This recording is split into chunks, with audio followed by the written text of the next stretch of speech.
Uh, Dear teachers, welcome to JSN English Learning. We are with Unit 8 of EGTRB, Approaches to English Literature. Under this unit, we have a topic called Literary Movement. And for today's class, I'm taking up the Reformation movement as the first literary movement.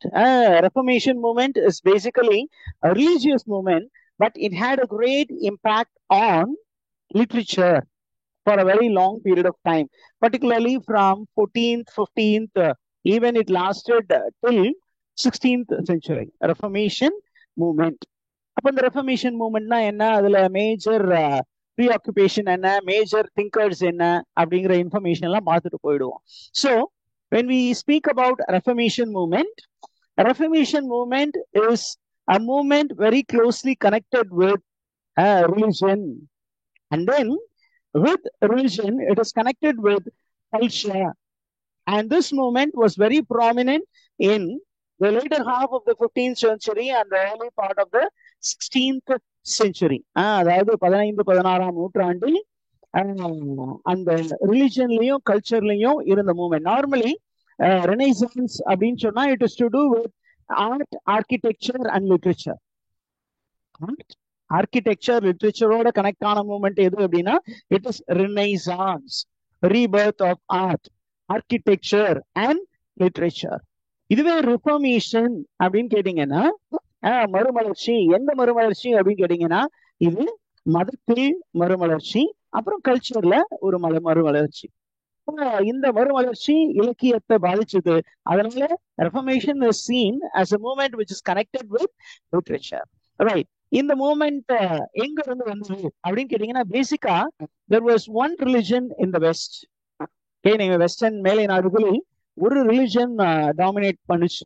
ஏறக்குறைய 1ஆம் நூற்றாண்டுல இருந்து ஏறக்குறைய நமக்கு 15ஆம் நூற்றாண்டு வரைக்கும் ஒரே ரிலிஜன் தான். என்ன அப்படின்னா Roman Catholic church, one holy Roman Catholic church, universal search.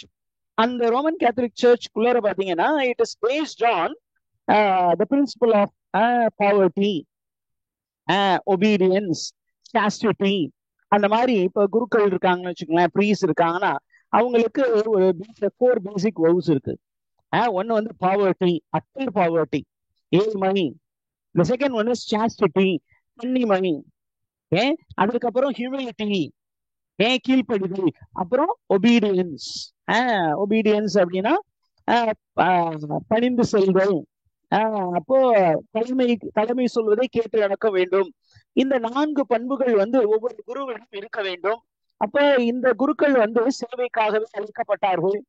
இப்ப ஒரு பிகர்லி லிவிங் இருக்கணும், மக்களுக்காக வாழ வேண்டும் என்ற ஒரு சூழ்நிலை இருந்தது.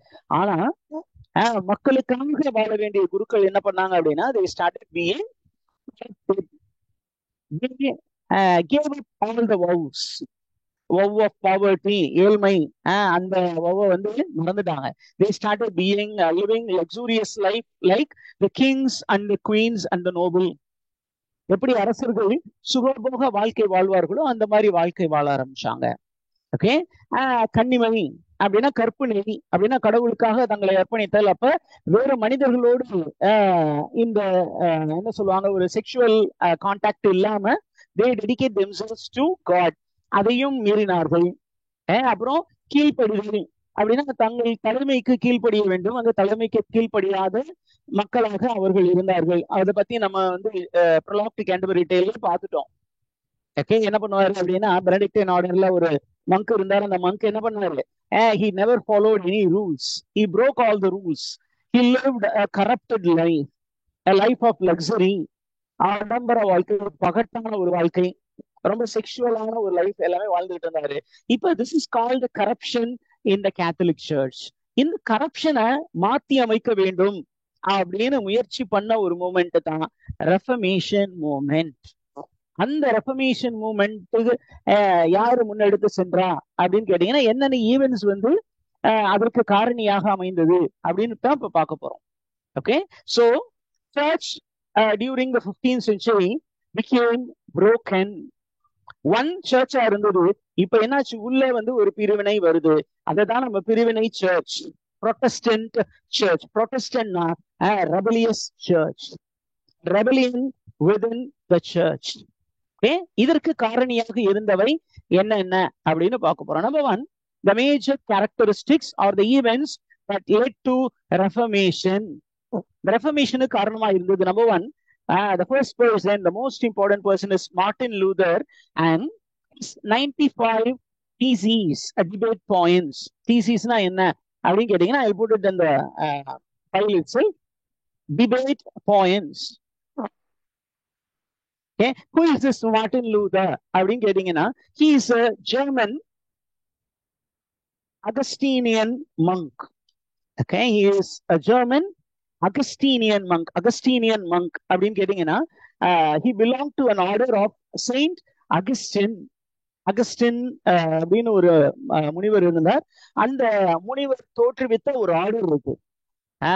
அந்த ஆர்டர்ல அவரும் ஒரு மங்கா இருந்தாரு. அவரு ஜெர்மனியில இருந்தாரு. அப்ப இவர் ஒரு பெரிய தியோலஜியன். he was a scholar from the Wittenberg University.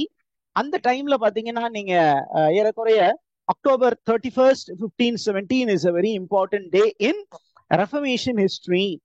Search ஹிஸ்டரியிலையும் ரொம்ப இம்பார்ட்டன்டான ஒரு டே. என்ன அப்படின்னு கேட்டீங்கன்னா, அந்த டைம்ல வந்து இருந்த போப் என்ன பண்ணாரு அப்படின்னா, he wanted a lot of money to build what do you say, the great cathedral at Rome. It's called St. Paul's Cathedral, Peter and Paul Cathedral. Basilica அப்படின்னு சொல்லுவாங்க, Saint Peter's basilica, Peter and Paul. அந்த பெரிய basilica கட்டுறதுக்கு நிறைய பொருள் உதவி தேவைப்பட்டது. அப்ப அவரு கூட இருந்த டொமினிக்கன் மங்க்ஸ் என்ன பண்ணாங்க அப்படின்னா, போப்புக்கு ஒரு அட்வைஸ் கொடுக்குறாங்க. என்னன்னா, why don't you sell indulgences, sale of indulgence அப்படிங்கிற ஒரு கான்செப்ட் கொடுத்தாங்க. சேல் ஆஃப் இன்டெலிஜென்ஸ்னா என்ன அப்படின்னா, buying forgiveness for the sins that you have committed. நீங்கள் செய்த பாவங்களுக்கு பரிகாரத்தை பணம் கொடுத்து வாங்குதல் அப்படிங்கிற ஒரு கான்செப்ட். இது வந்து ரொம்ப ஒரு மோசமான கான்செப்ட். ஆனா அந்த டைம்ல அந்த பசிலிக்கா கட்டுறதுக்கு நிறைய பணம் தேவைப்பட்டதுனால அந்த போப் என்ன பண்ணாரு, okay let's go for the sale of intelligence அப்படின்னு சொன்னாரு. இந்த சேல் ஆஃப் இன்டெலிஜென்ஸ் போப் சொல்லிட்டா, there is something called the infallibility of pope. ரோமா லொக்குத்தா எஸ், காசா பினிதா எஸ் அப்படின்னா ரோம் சொல்லிருச்சுன்னா அதுக்கு மாற்று கேள்வியே கிடையாது. ரோமைராஜன் அப்படின்னா போப். ஒரு பாட்டே இருக்கு, ரோமைராஜ பூபனே நமோ நமோ அப்படின்னு ஒரு பாட்டு இருக்கு. அப்படின்னா he is equal to Jesus Christ. அதனால அவரு சொல்லிட்டாருன்னா அதுக்கு மறு பேச்சே கிடையாது. So this news was spread throughout the world. உடனே நிறைய எல்லாருமே என்ன பண்ணிட்டாங்க, ஓகே போப் சொல்லிட்டாரு, நம்ம காசு கொடுத்து நம்ம பாவத்துக்கு பரிகாரம் வாங்கிடலாம் அப்படின்னு வாங்க ஆரம்பிச்சாங்க. இது எந்த மாதிரி மாறி போச்சு, சேல் ஆஃப் இன்டல்ஜென்சஸ், இன்டல்ஜென்சஸ், INDULGENCES. இது எவ்வளவு தூரம் மாறி போச்சு அப்படின்னு சொன்னீங்கன்னா, பண்ணாத பாவத்திற்கு அல்லது பண்ண போகக்கூடிய பாவத்திற்கு கூட நீங்க காசு கொடுத்து அதை வாங்கிடலாம் அப்படிங்கிற மாதிரி ஒரு புரிதல் வர ஆரம்பிச்சுது. அந்த புரிதல் வரும் பொழுது என்ன பண்ணாங்க, உண்மையாக கிறிஸ்தவத்தை நம்பியவர்கள் என்ன பண்ணாங்க, they started voicing against the sale of indulgences. அதில் ரொம்ப முக்கியமானவர் வந்து இந்த ஜெர்மன் அகஸ்டீனியன் மங்க் மார்ட்டின் லூத்தர். அவரு ஒரு பெரிய தியோலஜியன். அவர் என்ன சொன்னாரு, நான் தியாலஜி படிச்சிருக்கேன், இறையியல் படிச்சிருக்கேன். According to theology, okay, the sale of indulgence is wrong அப்படின்னு சொல்லி என்ன பண்ணாரு, he posted some 95 theses, debate points on the door of the Castle Church in Wittenberg. Wittenberg யூனிவர்சிட்டியில ஒரு பெரிய சர்ச் இருந்தது. அந்த சர்ச்சினுடைய கதவில் ஒரு 95 டிபேட் பாயிண்ட்ஸ் அப்படியே எழுதி, கைப்பட எழுதி அந்த டோர்ல பேஸ்ட் பண்ணிட்டாரு. நீங்க இந்த பாயிண்ட்ஸ டிபேட் பண்ண தயாரா இருக்கீங்களா அப்படின்னு சர்ச்சுக்கு ஓப்பனா ஒரு சவால் விட்டார். இவர் சவால் விட்டோன church was very much shaken because people started reading the 95 debate points and the people of Germany, they stood by Martin Luther. Martin லூத்தருக்கு சப்போர்ட் பண்ண ஆரம்பிச்சாங்க. எல்லாரும் ரோமன் கேத்தலிக் சர்ச்சுக்கு எதிராக மாறினார்கள். அப்போ பாத்தீங்கன்னா even the Augustinian order, they expelled Martin Luther. Because of pressure. போப்பாண்டவர் ப்ரெஷர் கொடுத்ததுனால என்ன பண்ணாங்க, அந்த ஆர்டர்ல இருந்து இவரை வெளியேற்றினாங்க. இவர் வெளியேற்றணும்னா என்னாச்சு அப்படின்னா, அங்க இருந்து நிறைய மக்கள் வெளியேறினார்கள். அப்புறம் மார்ட்டின் லூத்தருக்கு நிறைய சப்போர்ட்டர்ஸ் வந்தாங்க. And there was a kind of new beginning, and the new beginning was called Protestant Church. Okay, this is the first reason for Reformation. The second one is the spread of Protestantism. Okay, Luther வந்து என்ன பண்ணாரு, நமக்கு ஒரு ஃபேமஸா நம்ம ஏற்கனவே Martin லூத்தரோட லைஃபை பத்தி பேசியிருக்கோம். என்ன அப்படின்னா, the church planned to call Martin Luther for a debate. ஆனா under that particular plan there was another plan. என்ன அப்படின்னா, they wanted to call Martin Luther to a place called Worms, WORMS. It's called the Diet of Worms. Diet of Worms, டயட்னா ஒன்றும் கிடையாது, ஒரு கூடுகை, ஒரு கூட்டம்.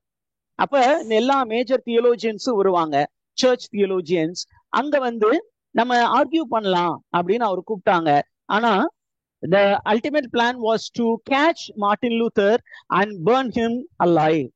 உயிரோடு அவரை கொளுத்து விடலாம் என்று ஒரு ரகசிய திட்டமும் ஒரு குழு தீட்டி கொண்டிருந்தது. இந்த இன்ஃபர்மேஷன் வந்து அப்போ இருந்த ஜெர்மன் பிரின்ஸுக்கு தெரிஞ்சது, ஃபெர்டினாண்ட். உடனே அவர் என்ன பண்ணாரு, மார்ட்டின் லூத்தர் வந்து சொல்லி பார்த்தாரு, மார்ட்டின் லூத்தர் கேட்கல. அதனால மார்ட்டின் லூத்தர் என்ன பண்ணாரு, அப்டக்ட் பண்ணி கொண்டு போய் ஒரு ஃபோர்ட்ல அடைத்து வைத்திருந்தார். And during the time Martin Luther started translating Bible into Germany. ஏன் ஜெர்மன்ல பைபிளை டிரான்ஸ்லேட் பண்ணாரு. அந்த டிரான்ஸ்லேஷன் என்ன ஆச்சு, gave a chance for people to know what is the real content of the Bible. அது வரைக்கும் பாத்தீங்கன்னா Bible was only in Latin or it was in Greek, it was in Hebrew. அதனால மக்கள் வந்து the word of God படிக்க முடியாத ஒரு சூழல் இருந்தது.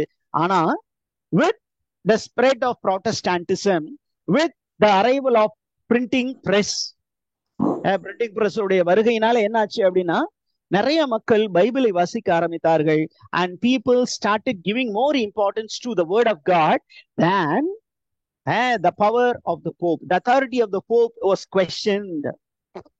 மக்கள் என்ன சொன்னாங்க, நான் ஏன் வந்து போப் சொல்றதை கேட்கணும், என் கையில தான் வேர்ட் ஆஃப் காட் இருக்கே அப்படின்னு சொல்லி இறை வார்த்தைக்கு முக்கியத்துவம் கொடுக்க ஆரம்பித்தார்கள். அப்ப மார்ட்டின் லூத்தருக்கு அப்புறம் பாத்தீங்கன்னா there were many Protestant thinkers. Who are those Protestant thinkers? Number one, John Calvin. Okay, John Calvin from Switzerland. Then Zwingli in Zurich. இவங்க எல்லாம் நிறைய பேர் இருக்காங்க. They contributed to the spread of Protestant movement. Okay, this was the second movement.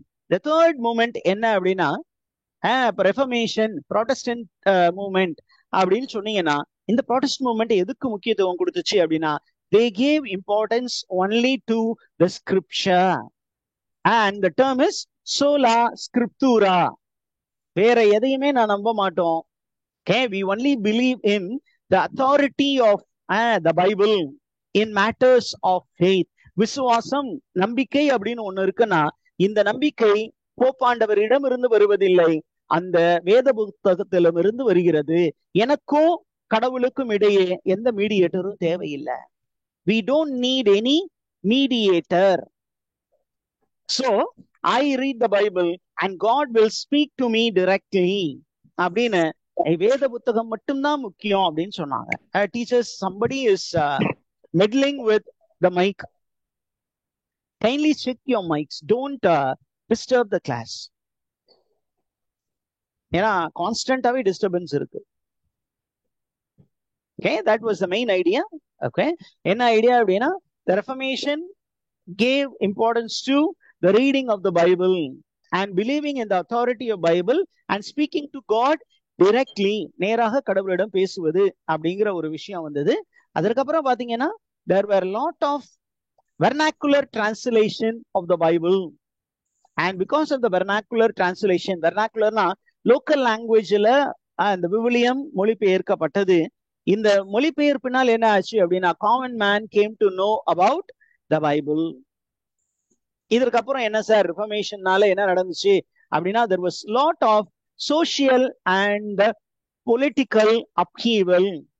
Okay, social upheaval, political upheaval. upheavalனா restlessness, சமுதாயத்திலும் அரசியல் ரீதியிலும் நிறைய பிரச்சனை வந்துச்சு. நாடுகளுக்கு இடையே சண்டை நடந்தது.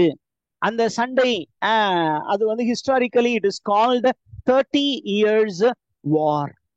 Okay, it was a religious war fought between Protestant Church and Roman Catholic Church, and the kings associated with Protestant Church and Roman Catholic Church. அதற்கப்புறம் ஃபிஃப்த் மூமெண்ட் என்ன அப்படின்னு கேட்டீங்கன்னா, within Protestantism there were many denominations. denomination சின்ன சின்ன குட்டி திருச்சபைகள் உருவாகின. யாரெல்லாம் அந்த குட்டி திருச்சபை அப்படின்னு கேட்டீங்கன்னா, popular one is Lutheranism, Calvinism, Anglicanism and many more. ஒவ்வொருத்தருக்கும் ஒவ்வொரு டிஃபரெண்ட் தியோலாஜிக்கல் பிலீஃப் வச்சு அந்த ஒரு ஃபேக்ஷன்ல இருந்து 1008 ஃபேக்ஷன் உருவாகின. இப்படி வந்து ப்ராட்டஸ்டன்ட் சர்ச்சுக்குள்ளார வந்து நிறைய ஃபேக்ஷன் வரும் பொழுது, ரோமன் கேத்தலிக் சைடுக்குள்ளார இருந்தும் there were counter reformation which affirmed the Catholic doctrine. Okay, what are the reformation, counter reformation movement அப்படின்னு கேட்டீங்கன்னா ஈஸியா லிஸ்ட் அவுட் பண்ணலாம். என்ன அப்படின்னு கேட்டீங்கன்னா, we have something called the Society of Jesus. Okay, Society of Jesus, also known as Jesuit order. Again, a group of who is the founder of Society of Jesus? Any idea? They were highly erudite scholars from Oxford and Cambridge University. Okay, led by Saint Ignatius of Loyola. Loyola நகரத்து Innasiyar Ignatius. அப்புறம் அவரோட நம்ம நாட்டுல ரொம்ப ஃபேமஸா பேசப்படக்கூடிய ஒரு புனிதர். இன்னைக்கு கிறிஸ்தவம் தமிழ்நாட்டுல இந்திய அளவுல இருக்குன்னா அதுக்கு மெயின் காரணமே வந்து செயின்ட் பிரான்சிஸ் சேவியர். அவரு இந்தியா வந்தார், இயேசு சபையாளர், இயேசு சபைன்னு தமிழ்ல சொல்றோம். அண்ட் அந்த இயேசு சபை தான் கவுண்டர் ரெஃபர்மேஷன்ல ரொம்ப இம்பார்ட்டன்ட் ஆனது. இதற்கப்புறம் பாத்தீங்கன்னா டொமினிக்கன், செயின்ட் டாமினிக் அப்படின்னு ஒருத்தர் இருந்தார், அவரு தோற்றுவித்த டொமினிக்கன் ஆர்டர். அதற்கப்புறம் பாத்தீங்கன்னா you have Saint Francis of Assisi. Assisi நகரத்து பிரான்சிஸ் அப்படின்னு ஒரு புனிதர் இருக்காரு. அசிசி நகரம் அப்படின்னு ஒரு நகரம் பிரான்ஸ்ல, அந்த நகரத்திலிருந்து வந்த ஒரு புனிதர். அவரு தோற்றுவித்த பிரான்சிஸ் ஆஃப் அசிசி கப்புச்சியன் ஆர்டர். அப்புறம் பாத்தீங்கன்னா கிளாரட் ஆர்டர், ஒரு ஃபீமேல் ரிலீஜியஸ் ஆர்டர் ஒன்று இருக்கு, கிளாரட் சபை அப்படின்னு சொல்லுவாங்க. க்ளூனி அப்படிங்கிற சபைகள். இவைகள் எல்லாம் என்ன பண்ணுச்சு, within Roman Catholic church they wanted to defend the church doctrine. Okay, அவங்க எழுதின நிறைய லிட்ரேச்சர்ஸும் இருக்கு. ஓகே, அதுல நம்ம ஏற்கனவே இவங்களை பத்தியெல்லாம் பேசிட்டோம். என்ன அப்படின்னா, அது கீ ஃபிகர்ஸ் அப்படின்னு சொல்லும் பொழுது ப்ராட்டஸ்டன்ட் மூவ்மெண்ட்ல Martin Luther and his writings, அதை பத்தி நமக்கு படிச்சிருக்கோம். அப்புறம் ஜான் கால்வின், கால்வினிசம்னு சொல்லுவாங்க. And Calvinism is known for what அப்படின்னா, the concept of predestination. What do you mean by predestination? அப்படின்னா, கடவுள் நம்மை முன்குறித்து வைத்து விட்டார். Okay, I have inscribed your name in my palm அப்படின்னு கடவுள் வந்து பழைய ஏற்பாட்டுல சொல்றாரு. நம்முடைய விதி முன்னமே தீர்மானிக்கப்பட்டது. இதெல்லாமே கடவுள் தலையில் எழுதி வச்சுட்டான் சார். முன்குறித்து வைத்தல் அப்படிங்கிற அந்த கான்செப்ட் கொடுத்தது யாரு அப்படின்னா John Calvin. And then he spoke about absolute sovereignty of God. கடவுளை நீ கேள்வி கேட்கவே முடியாது அப்படிங்கிற ஒரு கான்செப்ட் கொடுத்தாரு. And he established a theocratic government in Geneva. ஜெனீவால ஒரு ரிலீஜியஸ் கவர்மெண்ட்டை ஃபார்ம் பண்ணாரு. ஜெனீவால அது நமக்கு தெரியணும். அதுக்கப்புறம் Zwingli. Zwingli is from Scotland. Okay, Zwingli is from Scotland. And then நம்ம ரெஃபர்மேஷன் அப்படின்னா நமக்கு ரொம்ப முக்கியமான ஒரு நபர் யாரு அப்படின்னா, historically very important character is king Henry the Eighth. What is the importance of King Henry the Eighth to Reformation அப்படின்னு கேட்டீங்கன்னா, ஒரு காலத்துல சர்ச்சுக்கு ரொம்ப பெரிய அளவுக்கு சப்போர்ட்டரா இருந்த King Henry the Eighth. You know, King Henry the Eighth is popularly known as, once he was known as the defender of faith. What is the title given to him? He was called the defender of faith. அப்படின்னு அவருக்கு அப்போ இருந்த போப்பாண்டவர் அந்த ஒரு title கொடுத்து வச்சிருந்தாரு. ஆனா for his personal motive, King Henry the Eighth was married to Catherine of Aragon. Catherine அப்படிங்கிற ஒரு கேத்தலிக் குவீனுக்கு குவீனை வந்து மேரேஜ் பண்ணியிருந்தாரு. And he did not have a male heir. அவருக்கு ஒரு ஆண் வாரிசு இல்லாமல் போனது. அப்ப அவர் என்ன பண்ணாரு? he planned to divorce Catherine of Aragon. ஆனா போப்பு கிட்ட பெர்மிஷன் கேட்டாரு. According to Roman Catholic Church, a man cannot divorce his wife. எந்த காரணத்திற்கு முன்னிட்டும் அவளை விவாகரத்து பண்ணுவது என்பது it is not possible according to the church law unless or otherwise there should be some grave reason. அந்த grave reasonல ஒரு reason என்ன அப்படின்னா, அவங்க வந்து medically unfit for marital life. அது கல்யாணத்துக்கு பின்னாடி தான் சார் எனக்கு தெரிய வந்தது அப்படின்னா அது ஒண்ணு. ரெண்டாவது, மேரிட்டல் இன்கம்பேட்டிபிலிட்டி, செக்ஸ் லைஃபுக்கு அவங்க எந்த விதத்திலையும் உகந்தவர்கள் இல்லை, ஏன்னா குழந்தை பெற்றுக்கொள்ள முடியாது. அப்ப கூட அந்த மனிதன் நினைச்சா எனக்கு குழந்தை வேண்டாம், என்னுடைய மனைவி, ஐ லவ் ஹர் அப்படின்னு சொன்னா the church will say okay, you go ahead. அல்லது on the grounds of what to say immorality, நடத்தை விதி மீறல், மேரிட்டல் பாண்டுக்கு தாண்டி அவங்க வேறு ஆடவரோடு ஒரு பெண் அல்லது ஒரு ஆண் வந்து வேறு பெண்ணோடு அப்படின்னு அது ப்ரூவ் ஆச்சுன்னா அப்ப கூட என்ன பண்ணுவாங்க அப்படின்னா, if you can forgive you can live together. Okay, ஆனா இதெல்லாமே வந்து ஒரு ஆப்ஷன் தான். But church doesn't approve of divorce. ஆனா இவர் என்ன பண்ணாரு? in order to have a male heir, he planned to remarry one of his own servant maid in the court. What is the name of the servant maid whom King Henry Anne Boleyn அப்படிங்கிறவரை திருமணம் பண்ணலாம்னு அவர் முடிவு பண்ணிட்டாரு. Search அப்ப இருந்த Pope வந்து நோன்னு சொல்லிட்டாரு. So King Henry the Eighth declared a breakaway from the Roman Catholic Church. ரொம்ப டேரிங்கான ஒரு டிசிஷன் சொன்னாரு. I say no to the Roman Catholic Church and the priests who are in England will be under my direct control and I am the head of the Catholic Church in England அப்படின்னு அவர் என்ன பண்ணாரு? ஒரு பெரிய சர்ச்சை தோற்றுவித்தார். It is called the Church of England. Okay, and the Church of Englandக்கு head யாரு? இன்ன வரைக்கும் Church of Englandக்கு ஹெட் வந்து the King and Queen of England.